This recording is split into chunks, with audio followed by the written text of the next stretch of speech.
Going by the recent socio-political upheaval in Nigeria, it is pertinent to note that Nigerian youths have come to a unanimous consensus to speak against injustice and fight against all odds for their today and for their tomorrow. Hello and welcome. I am lekkimassacre on Let's Talk. The topic for today is Nigeria at 60, the past, present, and the future. My guest is Major General Pat Akim Vingir, retired. Stay with us.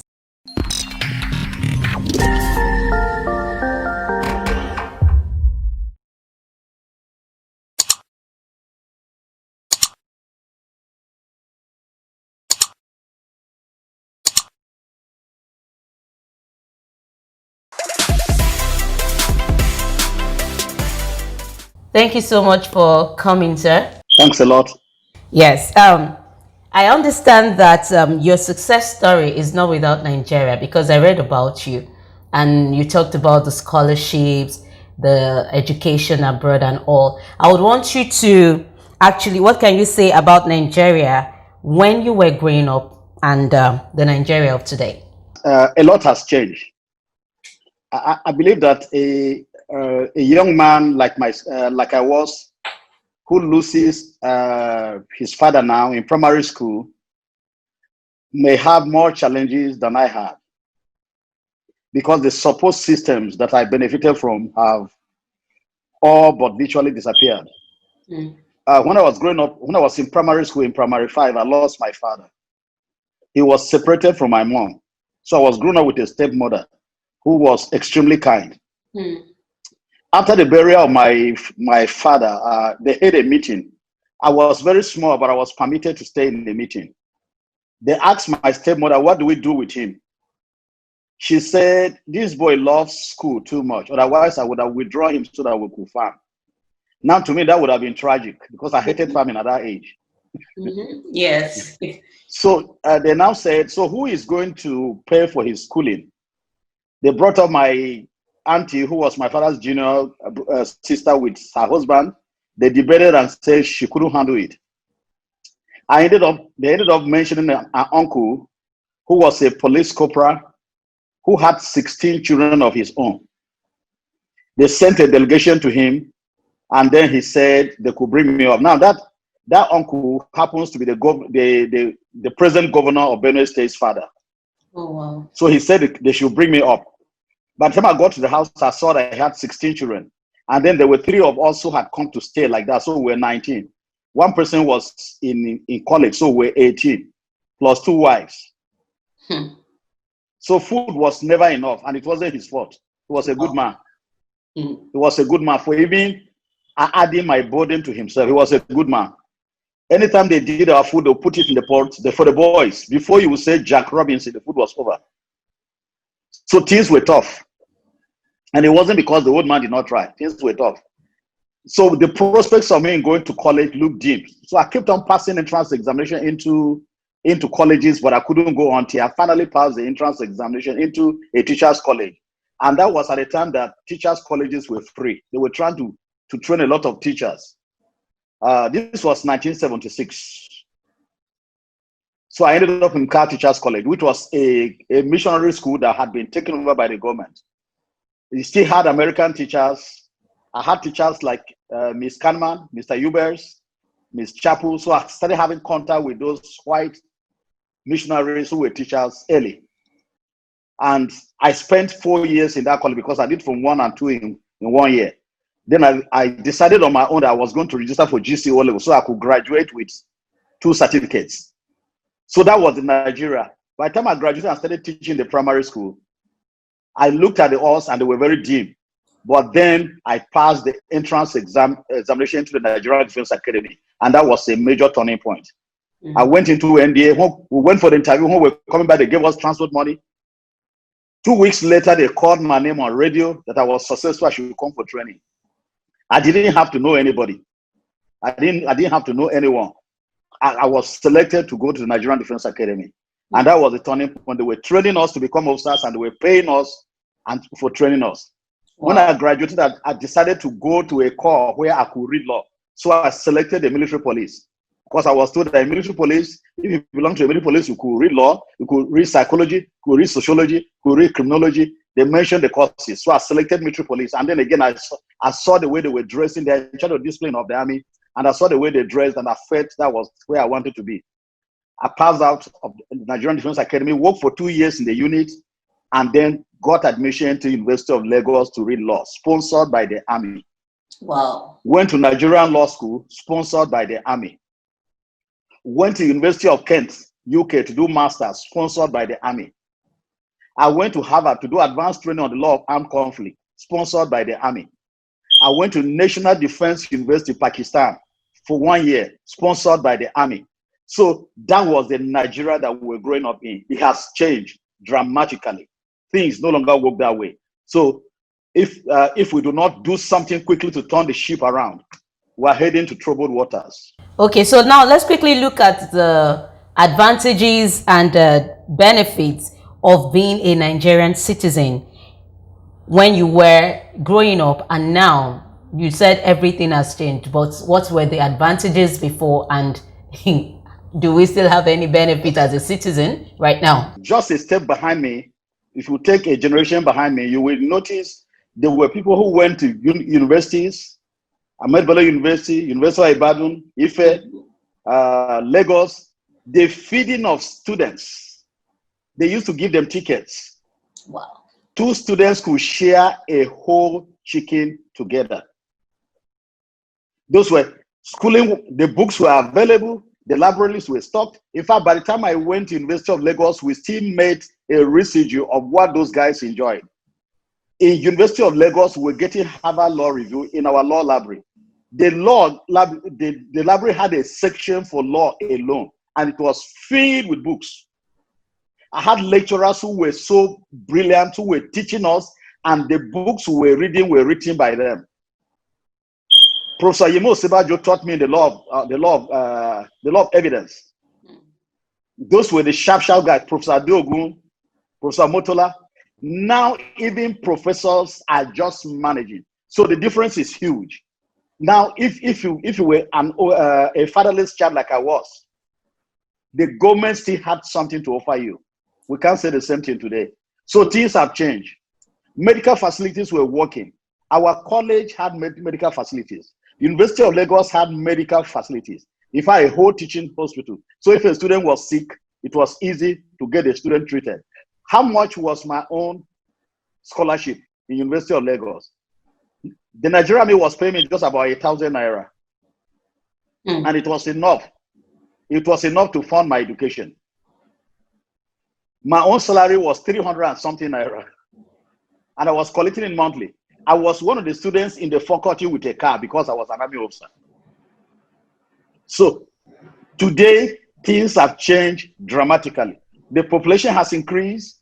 Facilities have not increased to meet the growing population. And we have a restive youthful population that is agile, that is intelligent, that is versatile, that is curious, and is just waiting to be unleashed upon the nation for creativity. But the chances are not there. Okay. Now, would you say that, let's just take a step backwards to when Nigeria gained its independence and before it actually gained its independence. And we know that that was colonialism.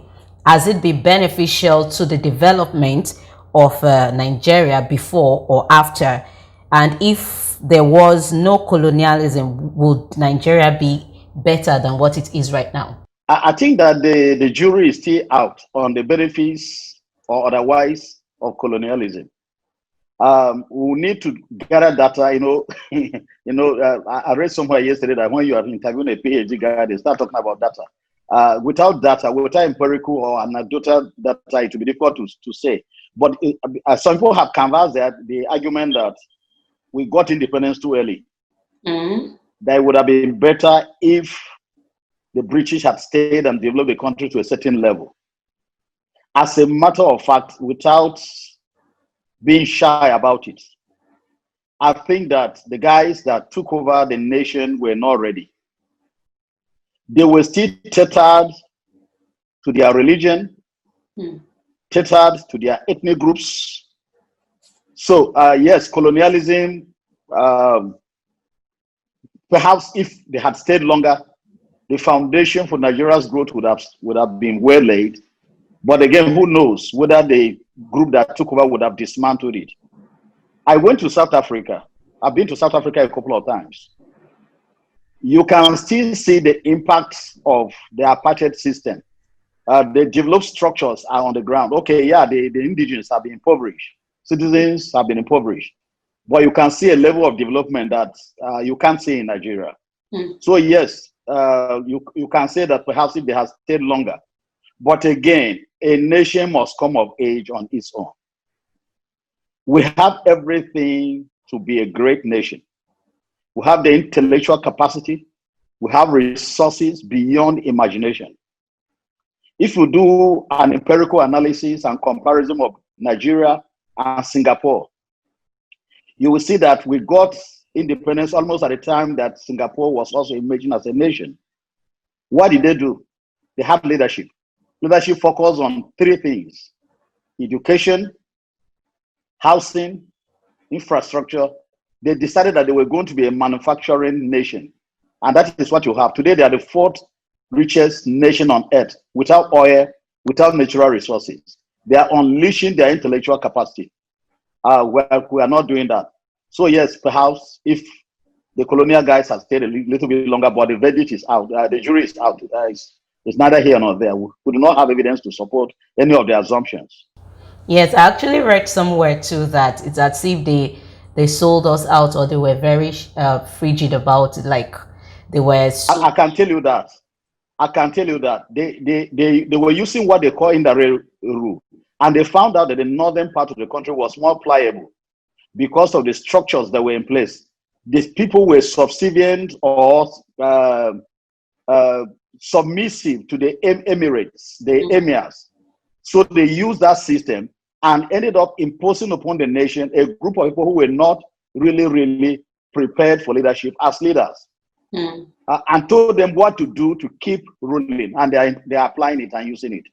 Okay. All right. So being a retired military personnel and now a security expert who is actually doing well with a level of success both home and abroad, what is the state of security in Nigeria? I don't think there's anything that is hidden. The evidence is out there for everybody to see that the state of insecurity is beyond. It's just open. Everybody knows we are fighting Boko Haram in the northeast.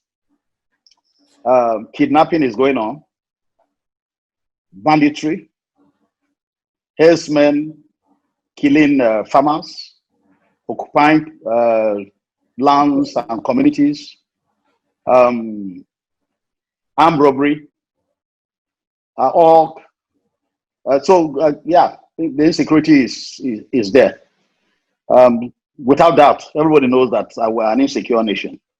Wow, that's really a very tough one for us there. Now, do you think the process... And you can't do any development without, you can't develop, a nation cannot begin to talk of development without security. Now, aside the Boko Haram, the Fulani headsmen, now the people that are supposed to be protecting the lives and properties of the citizens are now the ones that are against the people, which actually has brought about the recent protest that is actually ongoing right now in Nigeria. Thank God it's been peaceful, and yes, we've recorded a level of an amount of death, people in the hospital and all. Do you think that the protest endsars now is a justified action, and if it is, on what grounds? If you push a goat to the wall and it has no other place to go, it will react. Yeah, my PhD dissertation, I needed to draw data from reformed armed robbers and area boys. So I interviewed armed robbers that had repented and area boys. And one time I was interviewing one of them, and he said, I was asking why they were not afraid of the death penalty. He said first, they would take drugs heavily. They had this thing they call monkey tail. Is when you soak Indian hemp inside the gogoro and allow it to ferment for 7 days. Then you drink it. He said, when we do that, he said, I could kill my mother without thinking about it. And then they told me some things. They said, you cannot commit any serious crime in Nigeria without the support of the police. Yes. So and are we going to blame the police wholly? No. You must train your police force if you want it to be functional. And then it must have the orientation that it was in place to serve. It must be trained and psychologically prepared to serve. When you train a man in a haphazard manner, pay him very poorly, equip him very poorly, his living accommodation is a bit of hell, he's working without requisite instrument and equipment, he does not know how to interrogate criminals, he thinks the only way to elicit information is to beat the hell out of them, and he's equipped, and he's poor. His children have to go to school. His wife has to go to the same market everybody else is going. Then you are creating an environment where you will have a dysfunctional police force that is corrupt because he has been pushed into corruption. And that so why I can blame the police, I also know that they are living within the same environment that other Nigerians are living. And as for the young people, they are talented, they are energetic, they are vibrant, they are intellectually savvy, they are upwardly mobile if you give them the permission. Okay, today I saw where they are using solar panels to create charging points for their phones as they are demonstrating. They created a platform to pay money, to transfer money outside of the banking system. If you shut down internet, they will still communicate. That tells you that you are dealing with a generation that can be unleashed for creativity. In fact, I interact with them. So, I run a program called Next Gen Leadership. It's designed to raise leaders. I keep telling them that they are leaders, not of tomorrow, of today.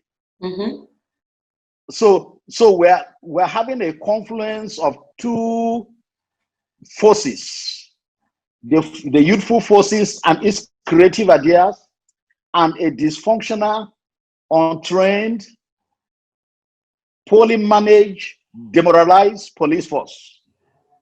So that's where you have that intersection that is producing the currents that are negative currents that we're experiencing. So the protests are justified.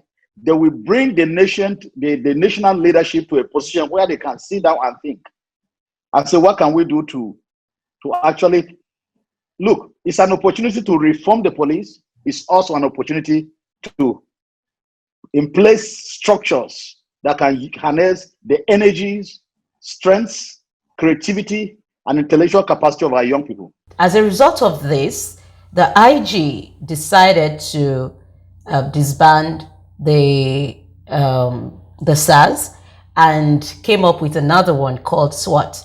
And this actually didn't go down well with the youth also. And the protest is still going on. As an expert, do you foresee a better architecture for the nation? If the leaders are sincere, coming up with SWAT was too quickly. You don't just bring up names of things that you saw them doing outside. You need to sit down and think, what works for us? You are permitted to borrow ideas, but you don't go borrowing ideas in a haphazard, careless manner. The young guys have seen through it. That's why they are continuing. They are thinking, and this is their thinking, and it's because I relate with them. They are thinking that I train them, I relate with them, so I know them. They are thinking that it is the same SARS that is being given a new name. So in other words, you are having old wines in new bottles. That's what they're thinking. To actually win them over, you must take concrete steps that are transparent, that involve them.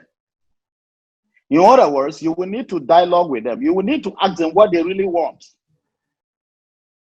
And then, so it must be a rework that is not based on just plucking ideas here and there. They must be informed ideas. In other words, you have studied it. So I would say that if the way we are going about it, the protest will continue. And if you try to use force to end it, you may end up unleashing something that you can't handle. Because the international community is also watching. See, when a strategic leader wants to implement or to get his citizens to follow, he communicates. Sure. The communication must be strategic. It must be deliberate. It must be designed to inform. It must be designed to elicit feedback. So if we have strategic leaders and they are there in name, a couple of them perhaps understand what the thing is about. A couple of them have no idea what they are in position for. But this young, youthful population, you must engage them. You see, when you are dealing with Generation Z, when you are dealing with millennials, they do not want to be lauded over. If you have them in your home, you will know that when you tell them to do something, they ask you why you want them to do that. So we must understand this generation. If you don't understand them, you can't lead them. They are not people that you give orders to. No. You must tell them why you want them to do that thing you want them to do. This generation is different. With these people, this protest that is going on right now, do you foresee a better Nigeria? It depends on whether we harvest the opportunities that it presents. As for these young people, they may get tired maybe after a month or thereabout and go back, but it will come, another opportunity will come for them to do the same thing. So it presents opportunities that can be harnessed, that can be tapped, that can be harvested. The kind of thing they are doing is a revelation of ideas. They are calling you to do some things. They are asking for jobs. They are asking for an equitable distribution of the resources. They are asking for positions to be occupied with merit. They are asking for a Nigeria that is inclusive. They are asking for a Nigeria that is not driven by ethnic bigotry, by ethnicity and religion. They are mixing up. They are not talking about religion. In the protest, you have Muslims, you have Christians, you have non-combatants. So this generation is asking for something that is totally different. This generation is not looking for anything that will overturn the system. They are saying we want the system to work for us. Yeah, a couple of them may get into power later on in life. But for now, they are not talking about removing a government. No, that is not what it's about. They are saying, look, these are our demands. Police brutality must end. Now they are adding things as they go on. They are now saying bad governance must end. Is that something bad? No.